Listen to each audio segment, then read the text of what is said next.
Hey, it's Ryan Seacrest. Life comes at you fast, which is why it's important to find some time to relax. A little you time. Enter Chumba Casino. With no download required, you can jump on anytime, anywhere for the chance to redeem some serious prizes. So treat yourself with Chumba Casino and play over 100 online casino-style games, all for free. Go to ChumbaCasino.com to collect your free welcome bonus. Sponsored by Chumba Casino. No purchase necessary. VGW Group. Void where prohibited by law. 21 plus. Terms and conditions apply.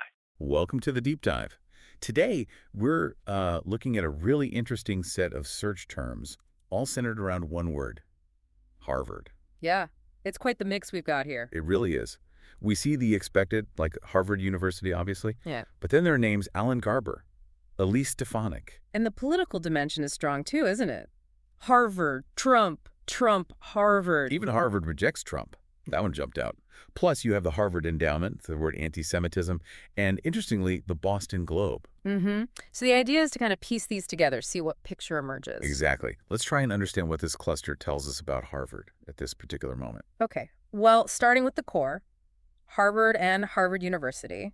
That's our anchor point, right? The institution itself. The central player. Yeah. Its reputation alone means it's often in the spotlight. For sure.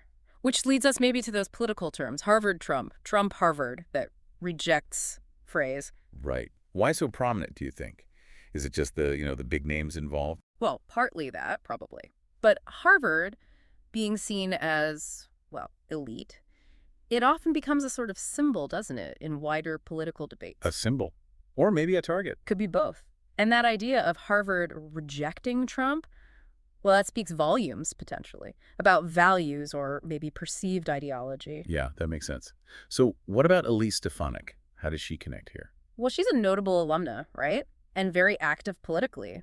So her actions, her statements, they sometimes get linked back, drawing attention to her Harvard connection. It can stir up debate. Okay.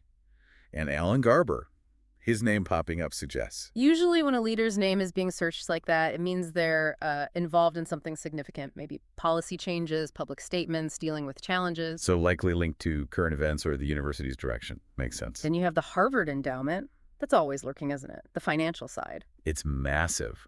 Why the interest now, specifically, tied in with these other terms? Well, the sheer scale means it's always of interest to some degree. People might be looking into its investments, its performance. Or maybe debates about how it's used, its ethical side. Exactly. How it funds the university, what it supports. That's often under scrutiny. And then Yeah. the term antisemitism.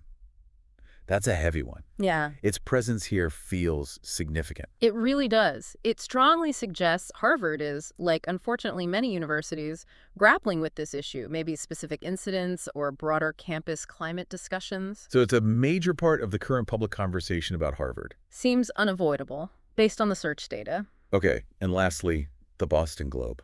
Just a local newspaper? Or... Well, yes, local, but a major one.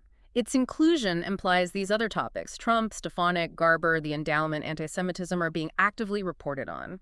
It's the lens through which many people might be seeing these connections. So it's amplifying or at least documenting these intersections. Precisely. It confirms these aren't just abstract links, they're playing out in the news. So pulling it all together then, we have this picture of Harvard not just as an academic institution, but as a focal point for politics, finance, major social issues. Yeah, it's like a crossroads. Yeah. These search terms show it's deeply tangled up in current events and broader societal debates. It's not separate at all. Each term gives a different window onto that engagement, doesn't it? It really does. Politics, money, leadership challenges, social justice concerns, they all seem to converge right there. It really makes you think, doesn't it? How one institution, even a very old and established one, becomes this arena for so many different contemporary arguments and anxieties. What does that say about the role we expect universities to play today? Something to ponder. It is Ryan here, and I have a question for you. What do you do when you win? Like, are you a fist pumper, a woohooer, a hand clapper, a high fiver? If you want to hone in on those winning moves, check out Chumba Casino. Choose from hundreds of social casino-style games for your chance to redeem serious cash prizes. There are new game releases weekly, plus free daily bonuses. So don't wait. Start having the most fun ever at ChumbaCasino.com. No